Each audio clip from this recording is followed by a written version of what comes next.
Shuzo Oshimi, aka the Jeff Kinney of Japan.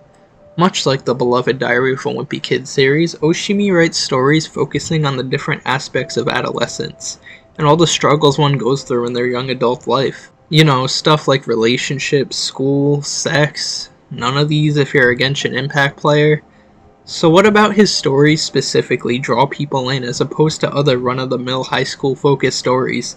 You know, stuff like the #1 ranked anime on my anime list, Girlfriend? To put it simply, he produces one of those manga. You know, the kind that people make videos on that are titled shit like, How This Manga Changed My Perception of Life.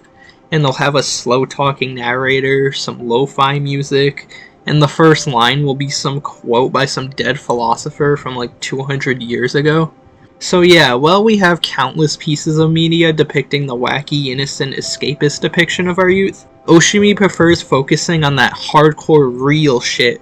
You know, issues like child abuse, horniness, trauma, all the fun stuff that Twitter users seem to have these days. Over the years, Oshimi has produced many manga covering various subjects, including vampires, gay people, and mother abuse an unhealthy amount of times. Holy shit, is this guy okay? Despite his stories being similar in tone, the one that seems to have truly kickstarted his success was this series, Aku no Hana, otherwise known as The Flowers of Evil. To give a brief summary, the story starts off with our two main characters being established right off the bat.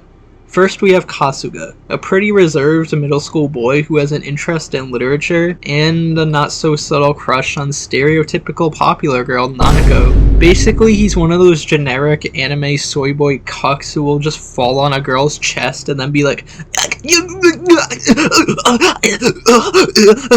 before they get bitch slapped with a funny shot of the girl's hand just imprinted into his face. And he still gets all the bitches, even though that should be me. I fucking hate these characters. And then a couple more pages in, we're introduced to our second main character, Sawa Nakamura, who, to put it bluntly, is a fucking bitch and I hate her. She seems pretty chill at first, just one of those sweet, quiet anime girls. Maybe she'll form a wholesome bond with the protagonist. No, this gets quickly proven wrong because she goes up to the teacher and she's just like, hey yo, you're a shitbug. So one day after school, Kasuga goes into the classroom to retrieve his book because he's a nerd. Nerds read. Oh, get fucking bodied, you cuck. Now give me all your girlfriends. And then he sees a girl, a Wuga, and she left her gym uniform behind. But it's not just any run-of-the-mill gym uniform. It's none other than Nanako.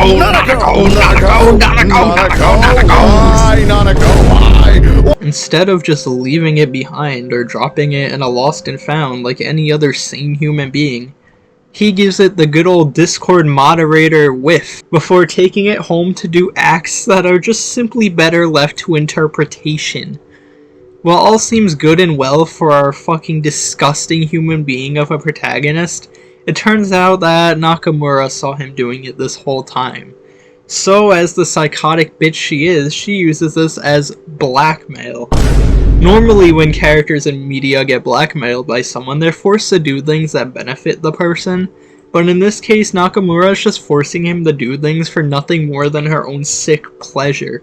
She's fucking twisted, none of this benefits her, she just wants to see him suffer. I kinda respect the grind. Anyways, the series continues as we get to see this just disgusting man go through this psychological torture by just an equally disgusting girl, and things get more insane when Nanako herself just finds out about what he did, and she's just like, that's kinda hot though. Can you let me in this? And then it just turns into a fucking psychotic love triangle between all of these absolute freaks who deserve imprisonment. Before Kasuga and Nakamura, they just like finally decide to become pals, and then they just become like ultimate perverts, and then they try killing themselves on national television, and then they have a One Piece time skip, and then they meet up years later and they fucking throw hands on a beach. There's only so much I could say without dragging the video to 2 hours and spoiling literally everything about the series, so I'm just gonna implore you to check it out for yourself. It's an absolute roller coaster of just intensity and just wondering what the hell is going to happen next. And it actually does do a good job of explaining why these characters are so fucked. It's not that long and it's a captivating read the whole way through, so yeah, go read it. Stop watching this, just go read it right now. Bye.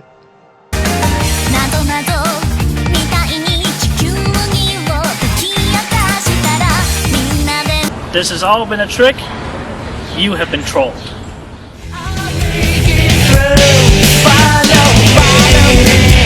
So now that you have an insight on what this manga is about, you might be able to see why it became so popular.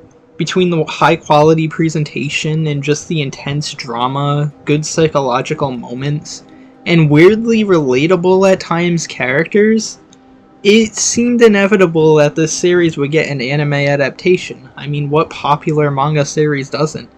And it did. In 2013, Aku no Hana got a 12-episode season covering the first half of the story. And then nothing after that. Yeah, needless to say, people were not happy with this adaptation. But why? Why were people so turned off by this show to the point where Hunter x Hunter the movie Phantom Rogue has a higher score? Well, I think you could pretty much see why people didn't like this adaptation just from the footage on screen. The show perfectly adapted the story, the voice acting was spot on, and needless to say, the music left quite an impression, particularly the outro. Hana ga saita yo. Hana ga saita yo. Hidoku kaze ni obieta dare mo mita koto nai hana ga saite ita yo. But despite all that, people still pushed away the show for the heinous crime of having a unique art style. Listen, I get it, the art style's definitely jarring, especially when compared to the more traditional anime style we're all used to. But I think it's interesting. I think seeing an entirely rotoscoped anime is just cool. We never get stuff like this.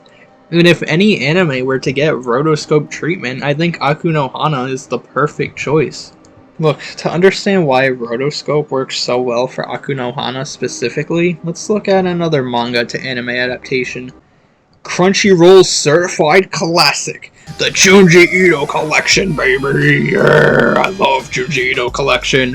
Crunchyroll, my goats! Looking forward to that Steven Universe series! Yeah, I love Crunchyroll! So, for those of you unaware, Junji Ito is one of the biggest horror manga artists of all time. He produced classics like Uzumaki and the Junji Ito Cat Diary, and most of the appeal from his works are the artwork. I mean, just look at how detailed this shit is, oh my god.